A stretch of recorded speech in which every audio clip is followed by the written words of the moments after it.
Hola, ¿qué tal? Bienvenidos. Seguimos en estas conversaciones con los candidatos al Congreso, en esta sección de ¿Quién quiere ser congresista? Y hoy el invitado es Andrés Forero, representante a la Cámara, que es la cabeza de lista del Centro Democrático. Representante Forero, bienvenido y muchas gracias por aceptar esta invitación. Ricardo, un saludo para ti, un saludo para todas las personas que nos ven. Muchas gracias por este espacio, muchas gracias por esta invitación. Bueno, empiezo preguntándole por qué cree que fue el número uno, el escogido por el expresidente Uribe para liderar esta lista del uribismo, del Centro Democrático. Pues, Ricardo, no solamente fue el presidente Uribe, sino que fue el partido. El Sí. partido y el presidente, obviamente, yo me siento agradecido con ellos y creo que puede haber tres factores que tuvieron que ver con esta designación. Por un lado, o cuatro, mejor dicho. Sí. Por un lado, que se quería que las candidatas más experimentadas, las que estaban como precandidatas a la presidencia de la República, las senadoras Pablo Alguín, la senadora María Fernanda Cabal y la senadora Paloma Valencia, pues se quería que no siguieran, no porque no hubieran hecho un buen trabajo, porque por el contrario han sido grandes senadoras, sino porque se consideraba que ellas debían buscar espacios en el Ejecutivo, fuera como candidatas presidenciales, es el caso de Paloma Valencia, o eventualmente, si llega a ganar un gobierno cercano a nosotros, pues pudieran ser ministras. Sí. Eh, o eventualmente, pues se lanzaran a la alcaldía o se lanzaran a una gobernación. Entonces, obviamente ese es un factor a tener en cuenta. Ellas pues tenían esa trayectoria, tenían esa experiencia, pero el partido quería reservarlas para el Ejecutivo. Por otro lado, creo que se hace un reconocimiento a mi trayectoria dentro del partido. Mm.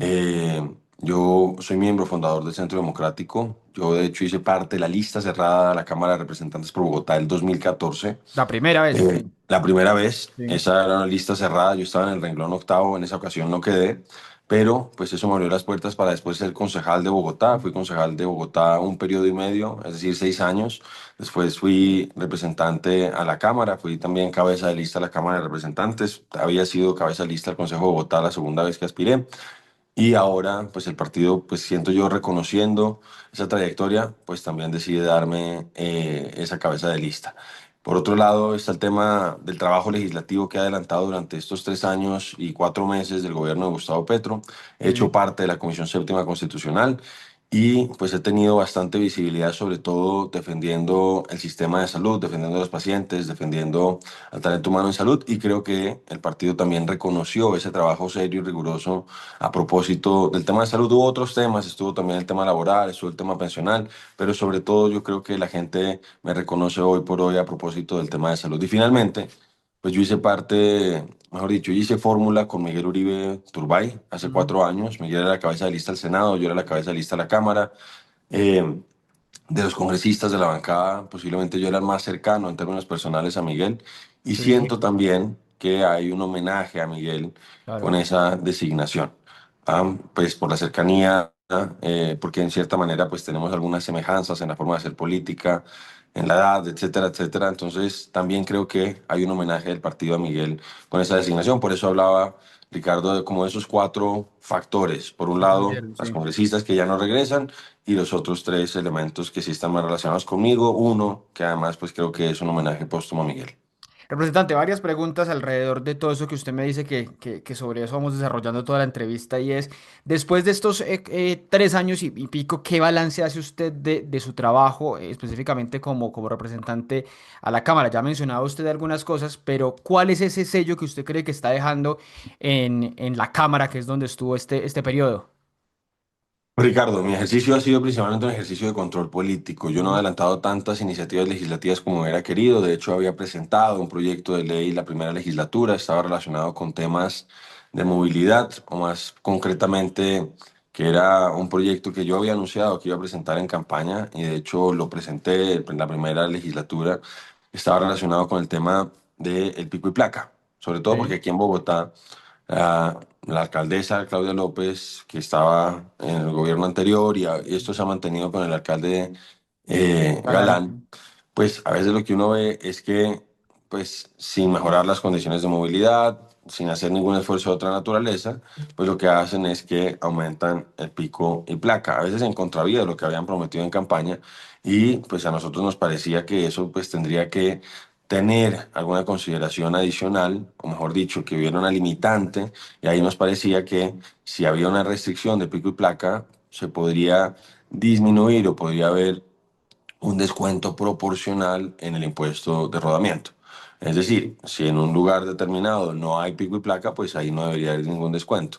Pero si, por ejemplo, como sucede ahora en Bogotá, hay un pico y placa tan prolongado como el que tenemos, que prácticamente es todo el día para cierto tipo de vehículos, entonces ahí me parecía que sí tenía que haber un descuento que fuera proporcional, porque pues no puede ser que siempre los alcaldes estén tomando ese tipo de medidas, afectando la movilidad, las decisiones, porque además eso no lo habían anunciado.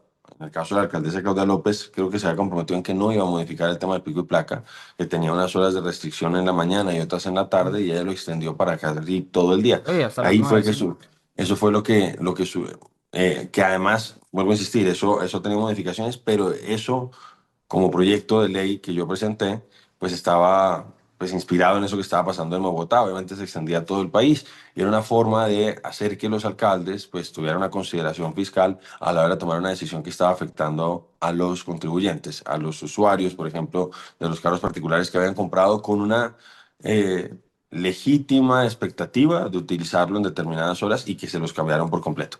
Bueno, ese proyecto lo presenté y finalmente no fue aprobado en las comisiones terceras. Y ya después me dediqué más que nada, como usted decía, Ricardo, a hacer un ejercicio de control político. Mm, Yo hago parte de la Comisión Séptima Constitucional. La Comisión Séptima Constitucional, para que lo entiendan las personas que nos ven, se encarga de los temas en general sociales, pero ¿a qué me sociales. refiero? A temas de salud, a temas laborales, a temas de vivienda, a temas pensionales, a temas de deporte y pues allá también está el Ministerio de la Igualdad, a donde tiene que rendir cuentas y el Mm. DPS.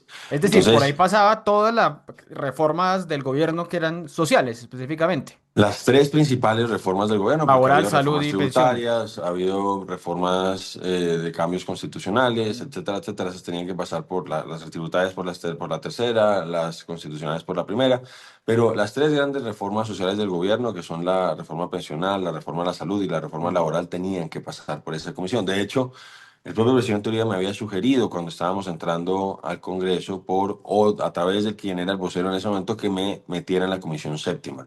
Ok. Yo estaba entre la comisión primera, la comisión tercera y la comisión séptima. Y el día que ganó Gustavo Petro, yo decidí, pues con esa sugerencia también de Uribe, pero también con una reflexión propia, entrar a la comisión séptima y pues eso ha sido lo que me ha dado esa visibilidad. Porque sobre todo con el tema de la reforma a la salud, pues creo yo que fui el opositor más visible, Mm. porque las dos veces ese proyecto de ley entró por la Cámara de Representantes y ahí pues yo tuve una gran visibilidad tratando de oponerme y aquí tú me hacías esa pregunta, Ricardo, que cómo he visto yo que se caracteriza mi ejercicio político, pues he querido, seguramente a veces uno pues, se equivocará y a pesar de esa intención que uno tiene, he querido que sea un debate, un ejercicio de contradicción, un ejercicio de oposición política, sea una contradicción basada en hechos, basada en documentos, que sea riguroso. A veces, y aquí es donde creo que puedo haberme equivocado a veces, pues trato de no personalizar a veces los ataques, sino que Mm. sea una crítica a los argumentos, una crítica a las ideas, pero obviamente también uno hace denuncias a propósito de cosas que están sucediendo. Yo he denunciado muchas cosas a propósito del señor Jaramillo, pero trato de no insultar directamente, sino evidenciar lo que considero que se está haciendo mal. Duro, duro con las ideas, suave con las personas, como dicen varios. Es Creo que verdad. Uribe también dice esa frase, también se la ha escuchado. Trato de hacerlo, pero pues ha habido confrontaciones fuertes. El Mm. ministro Jaramillo hoy me tiene denunciado ante la Corte Suprema de Justicia. La esposa del ministro, que hoy está como superintendente delegada para prestadores de salud, también me tiene denunciado ante la Corte Suprema de Justicia por denuncias que he hecho, pero yo no soy de las personas que insulta, o no le digo al presidente guerrillero ni nada de Mm. eso. Yo por el contrario, pues sí critico, sí cuestiono, pero pues he tratado, y vuelvo a insistir, a veces uno, pues a pesar de esas buenas intenciones, pues yerra, he tratado de no caer en la degradación del debate político en el país. Representante, ¿por qué oponerse? ¿Cuáles eran esas líneas duras suyas para oponerse a esa reforma a la salud tal cual la presentó el gobierno? Y si han pasado tantos años desde la ley 100, ¿por qué no pensar en sí reformarla, en hacer algunos cambios al sistema de salud que quedó establecido en Colombia desde los años 90? Y Ricardo, la verdad es que se habla de la ley 100, pero es que ha habido muchas leyes que ya han modificado la ley 100. Este ha sido un proceso de construcción colectiva relativamente largo y donde pues lo que se aprobó en su momento como parte, o mejor dicho, como, sí, como contenido de la ley 100, pues hoy no es lo mismo. Ha habido una modificación permanente del sistema, se ha ajustado, se ha mejorado en muchos sentidos. Adicionalmente, ha habido decisiones de la rama judicial que han condicionado la implementación o la aplicación de la ley 100, con todas esas otras modificaciones legales de las que yo hablaba. Entonces, Mm, no se trata de no de mantener un status quo. Nosotros siempre hemos sido conscientes y lo hemos planteado de esa manera, que cualquier sistema de salud en el mundo requiere modificaciones permanentes. mm, No solamente el sistema de salud colombiano, el sistema, por ejemplo, referente del gobierno nacional, que es el Sistema Nacional de Salud británico, también requiere eh, modificaciones, reformas constantes. ¿Por qué? Porque pues, es un sistema primero, cualquier sistema de salud que enfrenta una tensión entre unos ingresos que son relativamente estables y unos gastos o sí, unos gastos que están creciendo permanentemente, sobre todo con una población que está envejeciendo. Entonces, uno tiene modificaciones demográficas, uno tiene modificaciones en las enfermedades, uno tiene mm, modificaciones o cambios en las tecnologías, etcétera, etcétera, y eso implica que tiene que haber ajustes constantes. Nosotros habíamos presentado un proyecto de ley, de hecho, en la primera legislatura, ese yo también lo firmé. sí. Yo además acompañé un proyecto de ley que había sido redactado por las asociaciones de pacientes. Las asociaciones de pacientes se sintieron marginadas por la hoy candidata Carolina Corcho, entonces ministra, Mm, en la elaboración del proyecto que finalmente presentaron ante la Comisión Séptima. Las sociedades científicas también se han sentido marginadas. Entonces, decía que en ese caso yo les firmé, a pesar de que tenía algunas prevenciones con el proyecto, porque me parecía que era importante que los pacientes tuvieran voz en lo que se iba a discutir en el Congreso. ¿Qué sucedió? Nosotros presentamos esos dos proyectos, yo firmé el de mi partido y el de los pacientes, pero pues el gobierno obviamente no los tuvo en cuenta en la discusión. Quiero decir con eso es que nosotros no estamos a favor del status quo. mm, Nosotros consideramos que, como en cualquier sistema de salud en el mundo, hay modificaciones que se tienen que hacer constantemente, pero lo que quería el gobierno, a nuestro juicio, pues implicaba un retroceso.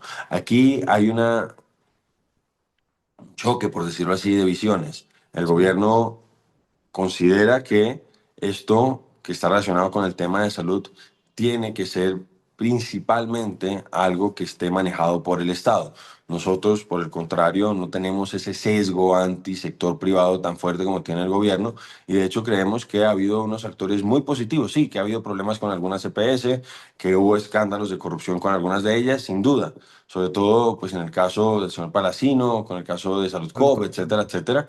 Pero, pues así como ha sucedido eso, hay otras CPS muy buenas. Estaba, por ejemplo, Sura, estaba, y ahora que obviamente se ha deteriorado con todo lo que ha hecho el señor Jaramillo, el presidente de la República, pero pues eran EPS muy buenas con un muy alto nivel de satisfacción de sus usuarios en las encuestas que hacía el propio Ministerio de Salud. Está Sura, está Nueva EPS, Nueva EPS ya no, pero pues estaba Sura, estaba Sanitas, estaba Sanitas en su momento, Compensar, sí. que eran muy buenas. Y lamentablemente, pues el gobierno en lugar de mejorar el sistema lo ha afectado. Entonces, la principal diferencia es el rol que uno le asigna al Estado. El gobierno Ujú, quería una participación mucho mayor de parte del Estado. Por ejemplo, uno de los temas que el gobierno trató de sacar por vía de decreto con el decreto 0858 y que estaba contenido en la reforma, Ricardo, era que fueran los alcaldes y gobernadores, ya no las EPS, las que definieran qué clínicas y qué hospitales iban a ser parte de las redes de prestación de servicio en sus y territorios. los Y gerentes también, obviamente ¿no? Y los gerentes también de los no, pero hospitales. eso pues, para ser justos, ya está hoy por hoy. Ok. Los gerentes ya son nombrados en gran parte por los alcaldes y gobernadores. Hubo un debate porque había unas modificaciones en el marco de la discusión donde querían que subiera otra vez, porque además, en el caso del nombramiento de los gerentes, eso ha sido el Estado a través del Congreso pues ha tratado o ha experimentado y en un buen sentido. Por un lado le ha dado más mérito o le ha dado más importancia al mérito. Hoy por hoy no tiene esa importancia. Hubo congresistas, sobre todo el Partido Verde, que quisieron que en lo que se aprobara en la Cámara de Representantes se le diera otra vez una importancia significativa al mérito en eso. Nosotros lo Mm, acompañamos. El gobierno, sobre todo pues ahí realmente cedió a las presiones de algunos parlamentarios de partidos tradicionales, pero hay que decir que ahí no, el gobierno no estaba tratando de darle eso a los alcaldes y gobernadores, sencillamente se dio a las presiones de esos partidos tradicionales, pero donde sí estaba haciendo una transformación, porque eso es más o menos se mantuvo lo que se tiene hoy por hoy, hay que decirlo, en el tema de los gerentes de hospitales, pero donde sí quería una transformación que a nuestro juicio era perjudicial, era en la definición de las redes de prestación de servicio. Entonces iba a ser el alcalde y el gobernador el que iba a decidir, bueno, esta clínica sí va a estar en la red de prestación de servicio, esta no, esta sí. Y obviamente ahí se abrió un riesgo enorme a la politización por un lado y también a la corrupción. Por otro lado, nosotros habíamos advertido, Ricardo, que tal y como estaba diseñado el sistema que estaba planteando el gobierno, iba a haber un riesgo enorme de desbordamiento del gasto en salud. Sí. Sí, nosotros creíamos que iba a haber corrupción también, pero yo dije, mire, incluso pensando que no va a haber corrupción, va a haber desbordamiento por los incentivos que ustedes están eliminando y cómo ustedes están diseñando el sistema. Y lo que nos ha dado la razón es el nuevo sistema de salud de los maestros, que según el señor Jaramillo, porque estas no son palabras nuestras, estas son palabras del señor Jaramillo, es el piloto de la reforma. Ese nuevo sistema de salud de los maestros está operando desde mayo del año pasado. Y lo que nos ha mostrado el propio gobierno, estas fueron cifras que dio Aldo Cadena en un consejo de ministros con el presidente Gustavo Petro, es que del año 23, antes de la implementación del nuevo modelo de salud, al año 25, Mm. que ha sido el año completo de la implementación, el gasto en salud de los maestros se ha duplicado. Es decir, se desbordó el gasto, con el problema de que no se ha mejorado la atención. Eso es lo que a nosotros nos preocupaba y eso está sucediendo precisamente en el nuevo sistema de salud de los maestros. Aldo Cadena tuvo que reconocer en medios de comunicación que tuvieron que trasladar 1.7 billones de pesos de las pensiones de los maestros para tapar el hueco que dejó la mala planeación y la mala implementación del sistema. Entonces, esa era otra de las preocupaciones que nosotros teníamos, que iban a generar un sistema que de hecho ellos fueron modificando en las distintas versiones, pero siempre sentimos que seguía persistiendo ese problema, que se iba a desbordar el gasto y eso sucedió con el piloto de la reforma.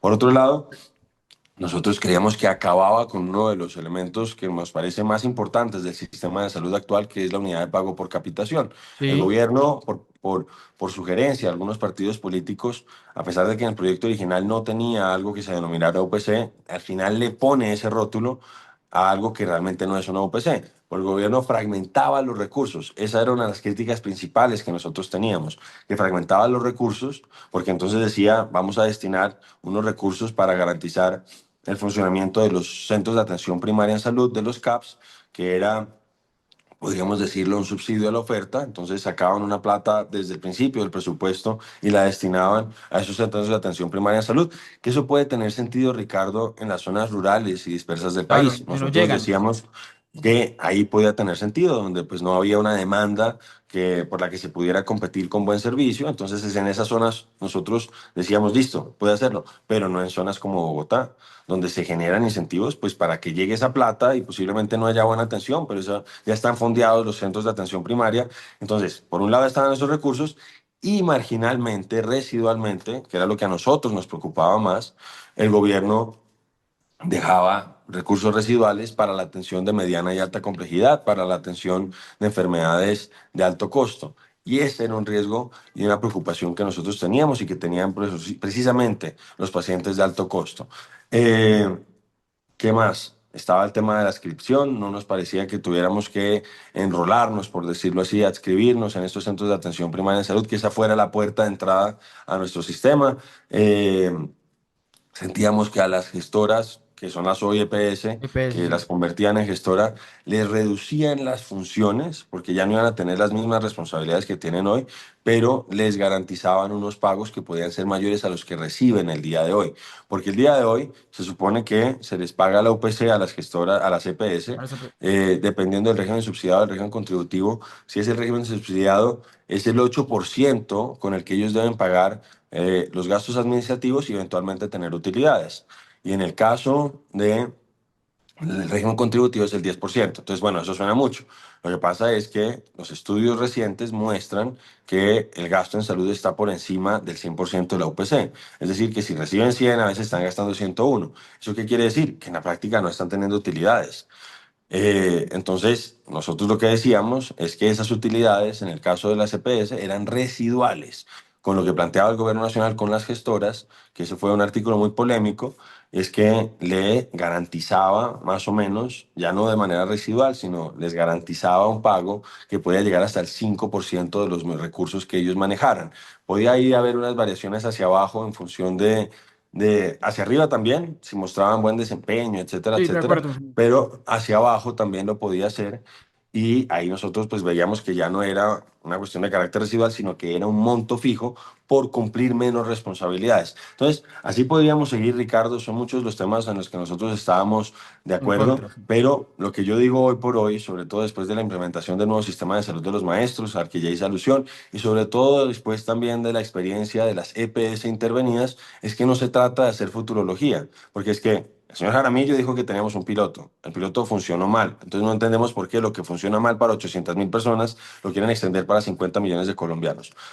Y por Repre- otro lado está el tema de la experiencia de las EPS intervenidas. Hoy por hoy, más de la mitad de la población colombiana está afiliada a una EPS intervenida y controlada por el gobierno, la más grande de todas, nueve EPS. El Ujú. presidente ha sacado trinos, ha sacado declaraciones donde dice que en esas EPS ellos están implementando la reforma.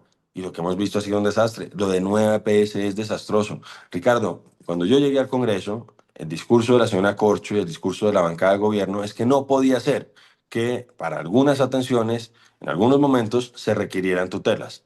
¿Y qué ha pasado, por ejemplo, con 9PS después de la intervención?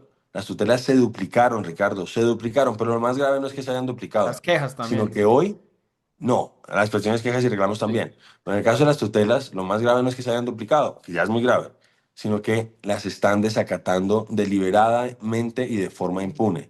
El señor Superintendente Nacional de Salud actual, el señor Bernardo Camacho, salió de la gestión, de la intervención de 9PS, donde estuvo 8 meses más o menos, con 10 años de órdenes de arresto acumulados por desacato a fallos de tutela. Ya no les importa, los interventores las desacatan y lo que pasa es que pues van, por ejemplo, la policía, esto fue con Gloria Polanía, no fue con Bernardo Camacho, se apersonaron a la 9PS, dijeron que iban a hacer efectiva una orden de arresto y le inventaron al policía que ya había renunciado. Y después dijeron que no era así.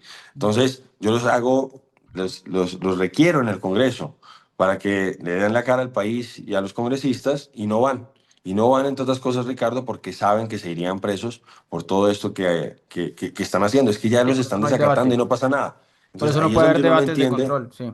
Entonces uno no entiende qué es lo que dice el ministro, que dice, no, la plata se alcanza cuando tiene intervenida a 9 PS y vemos que se les cierran puertas en hospitales y clínicas a los pacientes, les niegan tratamientos, etcétera, etcétera. Pasa esto que te digo con el tema de los desacatos. Entonces, si la plata alcanza, ¿por qué en las EPS intervenidas está sucediendo todo esto? Y el Representante, ministro pero no tiene que respondernos. como quedamos hoy, que quedamos ya con la reforma hundida y demás, seguimos con el mismo sistema como estamos, y entra aquí una discusión que es la de fin de año, similar a la del salario mínimo, que es la de la UPC, ¿qué tanto aumentar esa plata que vaya para cada PS, por cada paciente? ¿Usted qué le responde a esos, como el ministro Jaramillo, que dicen es que ustedes tienen también un sesgo, que es darle y darle más plata a los privados? Y muchos dicen, es que eso es también un barril sin fondo porque es que las EPS privadas y no intervenidas también están incurriendo en malos servicios, a pesar de que le siguen dando una UPC supuestamente sobre el valor establecido. Pues la crítica que nosotros le hemos hecho al gobierno, Ricardo, ha sido que ha definido de forma arbitraria el monto de incremento de la Ese UPC. valor. Mm. Claro, entonces ahí la discusión, porque el ministro sale, yo he pagado oportunamente la UPC, pero si tú tienes gastos por 150 y a ti te pagan oportunamente 100 pesos, pues tú vas a estar generando, al mes, tú vas a estar generando un déficit mensual de 50 pesos a pesar de que te paguen oportunamente.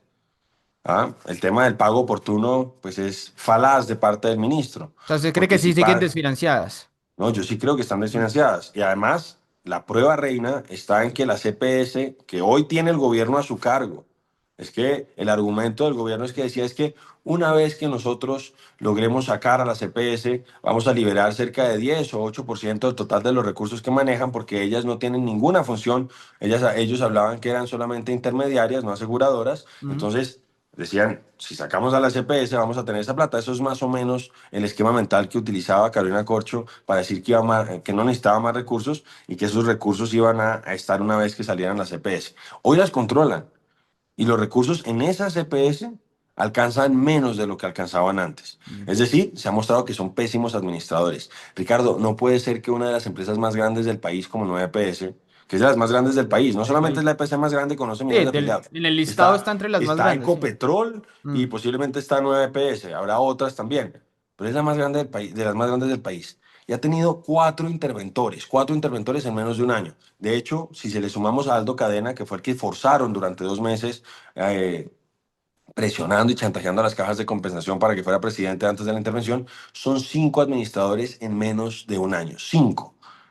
¿Qué empresa puede dar buenos resultados con semejante nivel de cambios a nivel administrativo? Ninguna, Mm. ninguna. Entonces, la plata, te decía, nosotros decimos que no alcanza, entonces lo que dice el ministro de que paga oportunamente, pues es falaz porque si usted, vuelvo a insistir, para que nos entiendan las personas, tiene gastos mensuales de 150 y pesos, para que sea simple, si usted tiene gastos mensuales de 150 pesos y le dan mensualmente 100 pesos, pues sí, le pagan oportunamente, pero pues hay un déficit, entonces eso no resuelve nada. ¿Y qué es lo que sucede? Porque nosotros hemos dicho que el gobierno ha desfinanciado el sistema. El año pasado, cuando estaban en la discusión de cuál iba a ser el incremento de la unidad de pago por capitación, el equipo técnico del ministerio, esto me llegó a mí por rumores que había, pues uno le diga Mm. muchos rumores, pero después también lo sacó la CIA vacía por su cuenta, decía que el equipo técnico de la ADRES y del ministerio había sugerido un incremento del 16 y Mm. entre el 16 y el 22%. Y el ministro Jaramillo, de manera completamente arbitraria y antitécnica e inhumana, decidió crecer la UPC en Un 5%. Un 5,36%. poquito más de inflación. Por un poco más de inflación, pero por debajo del incremento del salario mínimo. Ah, Y sí, sí, sí. obviamente en talento humano, en Era nueve salud, punto cinco. Salario queda de mínimo fue 9,5 9.5. más o menos. Sí. Entonces aquí era 9,36, 5,36, allá era 9,5, 9,54 me parece. Mm. Entonces ahí se genera un desbalance, Ricardo, porque en salud 6 o 7 pesos de cada 10 pues están relacionados con el talento humano en salud. Entonces ahí genera una presión terrible y lo que hemos visto es que le están negando los servicios, sobre todo a los pacientes de la CPS intervenidas, en particular de 9PS. Entonces, el ministro está en hora de explicarnos si la plata alcanza, por qué está sucediendo eso con las CPS intervenidas. Y adicionalmente, ya vimos lo que acaba de hacer la Corte Constitucional. Le abrió un incidente de desacato, donde básicamente sí está evidenciando la Corte que eso está mal calculado, que hay una preocupación enorme y que eso está poniendo en riesgo la vida de las personas. Entonces, le abren incidente de desacato al señor Jaramillo y adicionalmente le mandan copias, le compulcan copias a la Procuraduría y a la Fiscalía. Y una cosa adicional, Ricardo, porque el Mm. ministro dice, no, yo ya estoy al día en mis obligaciones. Eso no es verdad, porque hay otra patica, unos recursos adicionales que se han denominado presupuestos máximos, Ah, que sí. cubren principalmente enfermedades de alto costo y la Corte también, con otro auto, le había dado órdenes claras de pagar máximo hasta el 15 de cada mes los presupuestos máximos que deben ser prospectivos, y el señor Jaramillo y el señor Félix León Martínez, director de la ADRES, no lo hacen. Hoy estamos a diciembre, ya pasó el 15 de diciembre, y hemos visto cómo no han pagado presupuestos máximos de octubre, de noviembre y de diciembre, que son más o menos 900.000 millones de pesos, y con eso obviamente pues ponen en riesgo la vida sobre todo las personas de alto costo. Es que la gente está desesperada, Ricardo, el ministro no le importa y sale de manera indolente a hacer chistes flojos sobre el tema del incremento de la unidad de pago por capitación. Y cierro con esto. Y es que no solamente es estos incrementos insuficientes, sino que parte de ese incremento el ministro los ha destinado a los equipos básicos en salud, que ha sido una estrategia politiquera de parte del gobierno nacional, donde ellos no tienen control, ellos no saben realmente en qué se está gastando la plata. El ministro dijo en la Comisión Séptima de la Cámara, lo dijo de manera descarada, no es que puede que los alcaldes y gobernadores estén haciendo campaña política con eso, pagando para campañas pasadas o campañas futuras, y eso no es nuestro problema. Lo dijo así.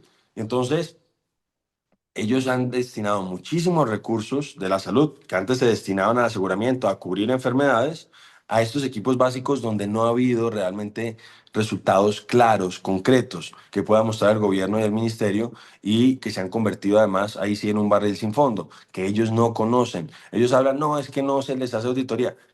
Yo a propósito de estos equipos básicos en salud, hice una denuncia este año con corte a diciembre del año 24. Habían Sí. girado 1.6 billones de pesos en ese momento, Ricardo. Y solamente el ministerio me pudo dar cuenta de 317.000 millones de pesos. ¿Ah? Es decir, uno de cada 5 pesos que ellos habían girado, ellos sabían muy someramente en qué había ¿En sido qué gastado. estaba? El Sí. resto ni siquiera tenían idea. Entonces, obviamente eso a nosotros nos preocupa y también da cuenta de ese deterioro en salud que hoy se está viviendo. Representante, me pinta usted un panorama muy completo de todo lo de salud que está en el listado de los problemas más grandes de los colombianos hoy, si usted lo lee en cualquier encuesta y demás. Y el otro es seguridad, el que también le quiero preguntar. Desde el Congreso es más complicado, digamos, definir y solucionar problemas de seguridad, pero muchos apuntan a que uno de los aportes que puede hacerse desde el Congreso para enfrentar la inseguridad es una reforma a la justicia. ¿Usted cree lo mismo? ¿Cree que es un reto para el próximo Congreso una reforma a la justicia que pueda garantizar seguridad? ¿Cómo se la imagina? Pues sí, yo creo que, a ver, pero tú tienes razón, Ricardo, en que hay distintos, mejor dicho, sí se necesita una reforma a la justicia Ujú. seguramente, pero los problemas que hoy estamos viviendo no creo que estén relacionados con el tema de la reforma a la justicia. Sí. Los problemas que hoy está viendo el país, lo que sucedió hace poquito en Buenos Aires, Cauca, donde hubo un ataque de grupos armados ilegales que duró 10 horas Mm.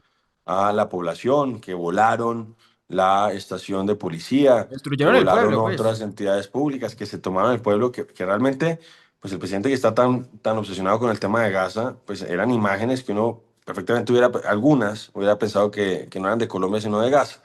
Entonces, esos problemas que hoy estamos teniendo, yo no creo que pasen necesariamente por una reforma a la justicia. Ahí yo creo que ha sido una mala política de la implementación del gobierno en materia de seguridad y en materia de paz.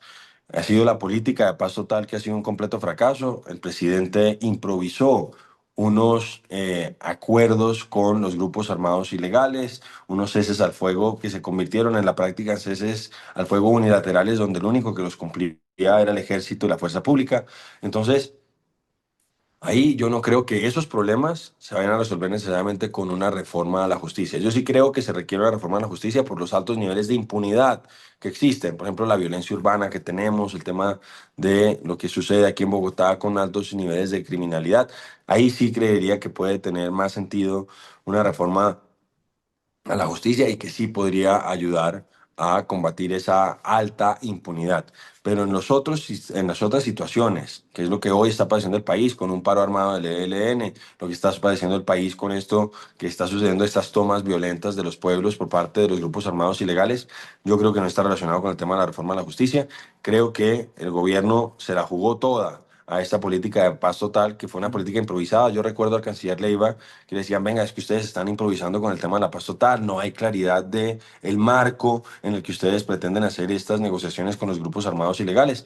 Y me acuerdo que el canciller Leiva decía que esto, pues de la paz total era como un virtuoso del jazz que tenía que improvisar. O sea, que se requería un nivel de improvisación significativo y tristemente esa improvisación la están pagando hoy los colombianos. Entonces, sí, seguramente se requiere una reforma a la justicia, pero siento que eso no necesariamente va a ser la llave para resolver el problema que le deja el presidente Petro al próximo gobierno, que es unos grupos armados ilegales muy fortalecidos por cuenta del fracaso de la paz total.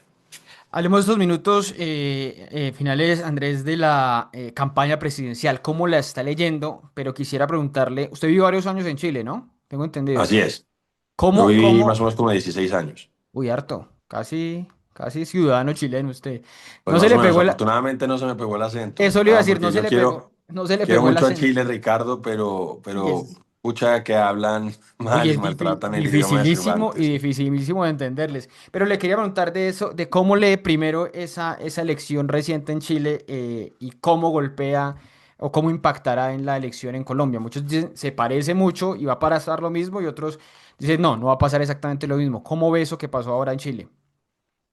Bueno, Ricardo, yo sí he visto que, bueno, siempre pasa que Chile vota primero que Colombia. ¿Ah? ¿Mm? Chile vota en general, Cada 4 años, pero antes.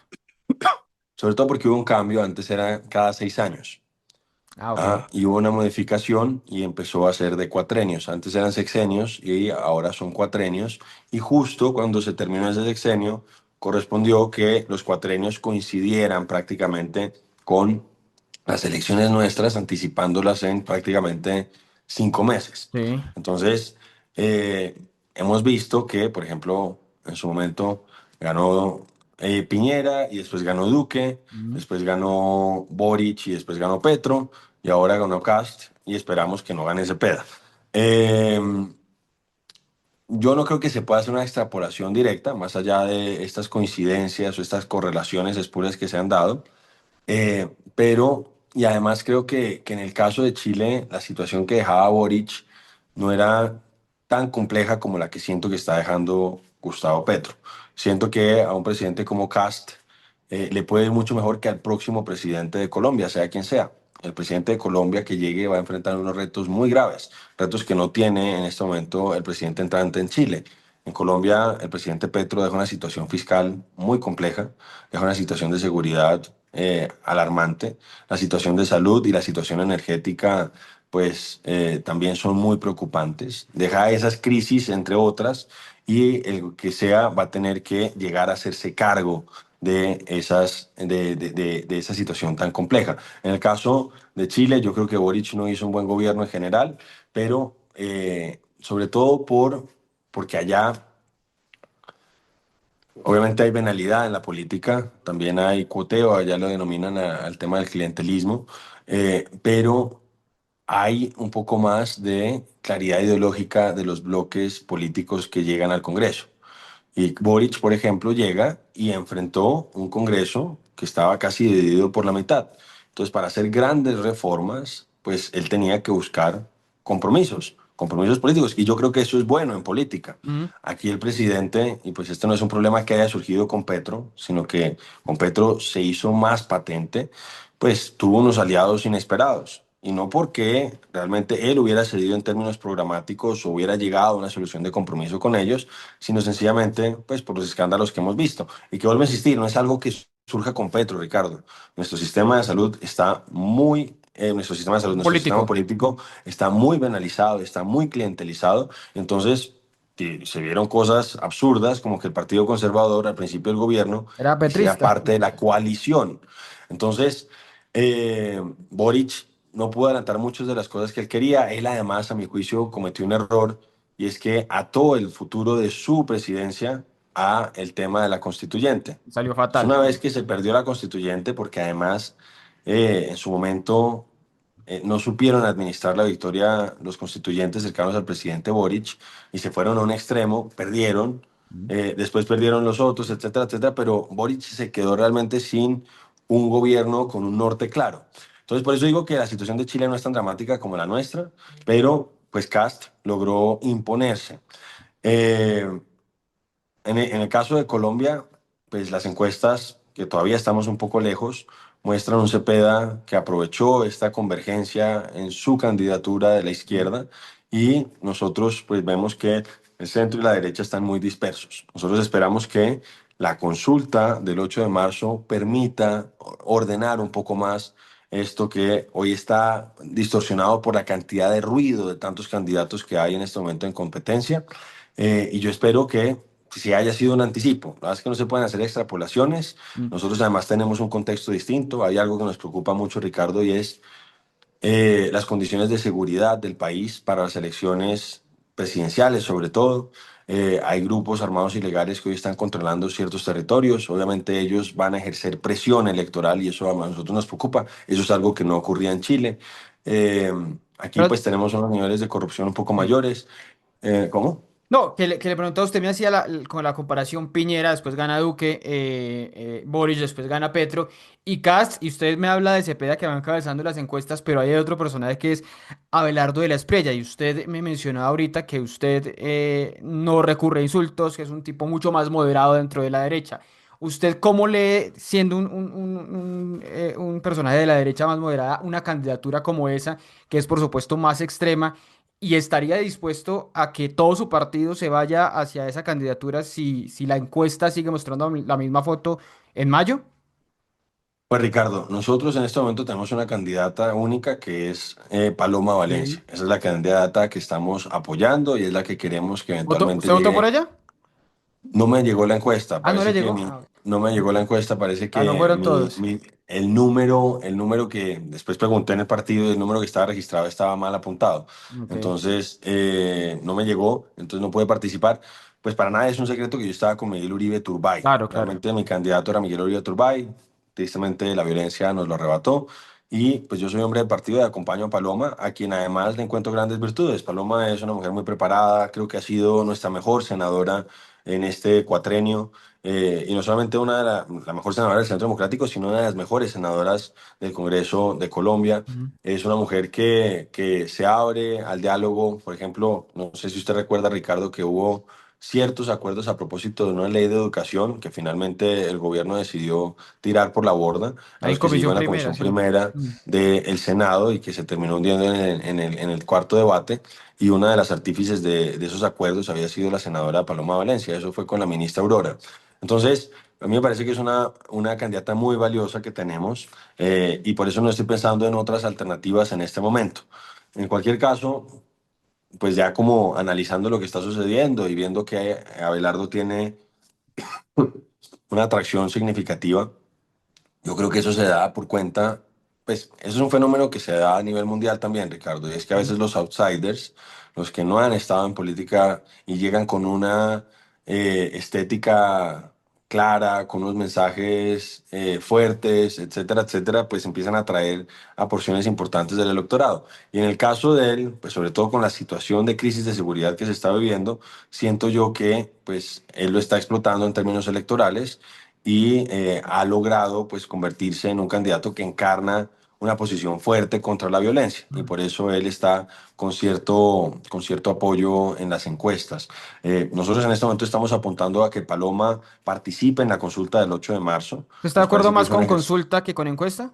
Sí, yo estoy de acuerdo con consulta. A mí me parece que es más interesante el ejercicio de la consulta, pues le da una legitimidad al tema de la persona que quede electa. Ya no es un tema de encuesta, sino que son votos que se llegan a las urnas y adicionalmente a nosotros como miembros de lista de Congreso nos sirve que haya una candidata presidencial en este caso que nos arrastre. Entonces, me parece que además ahí pues se acaban los peros y nosotros por eso queríamos que la consulta fuera lo más amplio posible, pero se retiraron tanto Abelardo como Fajardo. Mm. Entonces, pues yo sí espero que los demás sí vayan a esa consulta para que quede un único candidato legitimado por las urnas. En este caso, yo espero que sea una única candidata. Y Entonces, yo soy partidario de la consulta. sé que es muy pronto y no sé si ya lo hayan hablado ustedes dentro del partido, pero que aterricen en esta consulta que se conformó esta semana de Mauricio Cárdenas a Vicky Dávila.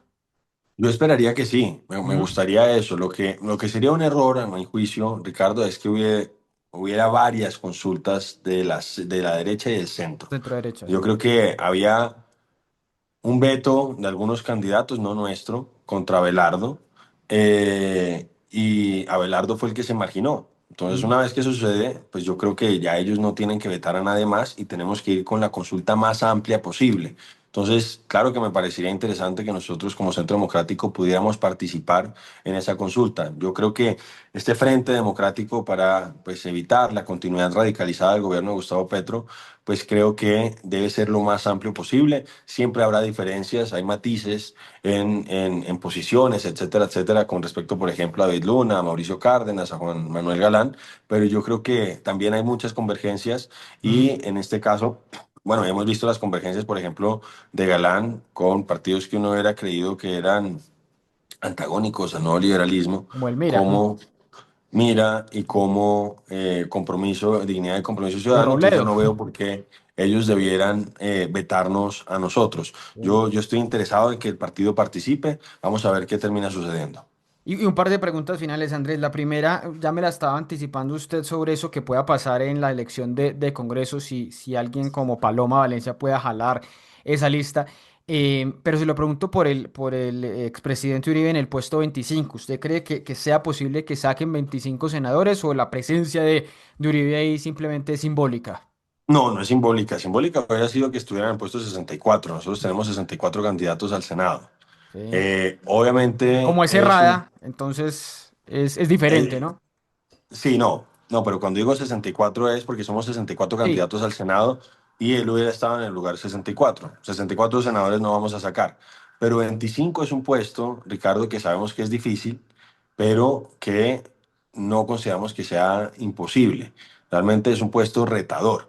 Entonces, ese es el gran reto, ese es el gran desafío que tiene hoy la lista y estamos buscando que efectivamente sean 25 senadores por lo menos los que lleve el Centro Democrático. Entonces, el presidente le gustan los retos, le gustan las dificultades y por eso se pone de 25, nos da la oportunidad de ir impulsando, empujando desde atrás esta lista a la emergencia de nuevos liderazgos.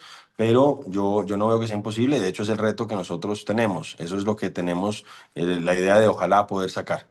Y no cree que al Centro Democrático lo vaya a afectar de alguna manera todos esos procesos judiciales, los de Uribe durante este año, la condena a Santiago Uribe, que es, digamos, el golpe más grande de este año?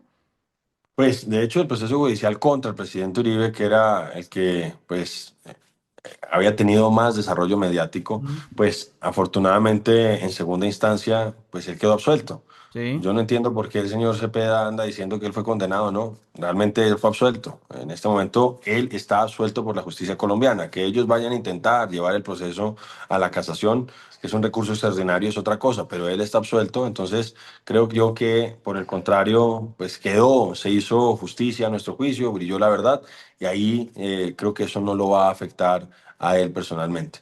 Y, y entonces, yo con eso siento que se le acabó un poquito ese caballito de batalla que tenían ciertos sectores contra el presidente Uribe y que nada, él está haciendo campaña, él está recorriendo el país, él es infatigable, está acompañando ahora a Paloma, que es nuestra Ujú. candidata en distintos municipios, en distintos departamentos. Entonces, pues nada, nuestro reto en este momento, Ricardo, es que ojalá Paloma sea la candidata que gane la consulta, si es que participamos en ella. Yo espero que sí participemos y que Sí. saquemos por lo menos 25 senadores. Y mi pregunta que les hago a todos los a todos los candidatos, cinco preguntas para que usted me responda a favor o en contra, cómo votaría en el Congreso. La reducción del salario de los congresistas, ¿la votaría a favor o en contra? Ya hemos votado a favor, Ricardo, pero creo que el argumento que se da a propósito de ese tema no es que haya corrupción necesariamente, ¿Mm? sino pues porque la alcaldesa Claudia López cuando hizo la consulta La consulta del anticorrupción 18, la sí. presentó y me parecía que el argumento no es un argumento de corrupción, sino un argumento de de equidad, ¿ah? Que pues obviamente con tantas necesidades que tienen los colombianos, pues uno podría plantear una reducción, pero eso también, y hay que decirlo, tiene unos elementos complejos, porque la corrupción precisamente, a propósito de los congresistas, no está en el tema del salario, sino en lo que sacan por fuera del Lo que no salario, está ¿ah? registrado, claro. Lo que no está. Entonces, también ahí pues hay que decir que pues eso podría generar incentivos mayores. Pero bueno, eso es más o menos Se como la ha el votado a debate que se ha favor. dado. La segunda, una ley de sometimiento para grupos armados como la que propuso el exministro Montealegre. ¿A favor o en contra? En contra, La tercera, la resurrección del Ministerio de la Igualdad. en contra. La reforma de la JEP que ha propuesto su partido, el Centro Democrático. Pues la verdad es que la JEP ya debería, nosotros, el Centro Democrático lo que ha dicho es que no quiere que siga la JEP. Sí. Yo, si mal no recuerdo, Ricardo, la JEP tiene unos tiempos. Estaba prevista que durara, Años. ¿cuánto eran? ¿12 años? 12 años, 12, 15 años creo que era. Sí, yo lo que pienso es que pues ya se tiene que acabar. No soy partidario de que haya una prórroga de la Jurisdicción Especial de Paz. Y la última, la prohibición de las llamadas terapias de conversión para población LGBTIQ. ¿Cómo la votaría? ¿A favor o en contra? Yo he hablado con la persona que ha estado liderando ese proyecto en el Congreso, que es Carolina Botero, Carolina, ¿no? Mm. que es Carolina Botero, del Partido Verde. Yo, de hecho, recuerdo haber acompañado parte del proyecto. Había algunas preocupaciones que se tenían sobre algunos artículos en general, pero hemos acompañado y yo he hablado con Carolina sobre esa iniciativa que requería algunos ajustes, ¿ah? Sobre algunas cosas que nos parecía que podían ser restrictivas, complejas, sobre todo en acompañamientos, mejor dicho, ahí lo que hablábamos con Carolina en su momento era que yo entendía que no hubiera temas físicos de por medio, etcétera, etcétera, pero pues podía haber un acompañamiento de un familiar que le hiciera algún comentario en función de ciertas creencias religiosas a Ujú. la persona que estaba en una situación como de que estuviera teniendo dudas a propósito de su sexualidad y que eso no necesariamente pues fuera pues parte de un proceso de conversión, o sea, que el acompañamiento religioso como de o el acompañamiento familiar, pues había que tener como cuidado de que no se satanizara per se. Pero de resto, pues sí, yo hablé con Carolina y en general yo no tenía problemas con el proyecto, solamente había un par de temas que le pedía que se clarificaran. Andrés, pues hablamos de muchas cosas, de muchos temas, de lo que viene en la campaña y pues muchos éxitos para lo que venga, que ya en forma desde enero la campaña para el Congreso. Mucha suerte y muchas gracias por aceptar esta invitación. Ricardo, muchas gracias. Un saludo para ti y para todas las personas que nos ven. Ya saben, votar el 8 de marzo, Centro Democrático al Senado y Centro Democrático a las cámaras de representantes. Pero una cosa además, Ricardo, A ver, decirle a sí. las personas que si hubo cambio de domicilio, pueden registrarlo en la registraduría pues, pertinente antes del 8 de enero para poder votar en marzo. Que es importante, o sea, que se inscriban, que salgan a votar. Yo creo que si algo ha dejado claro este mal gobierno ha sido la importancia de tener un buen Congreso. Un saludo para todos. Que Dios bendiga a Colombia. Y a ustedes también muchas gracias por acompañarnos, por seguirnos, por comentar este contenido. Nos vemos en una próxima conversación con los candidatos al Congreso. Chao, chao.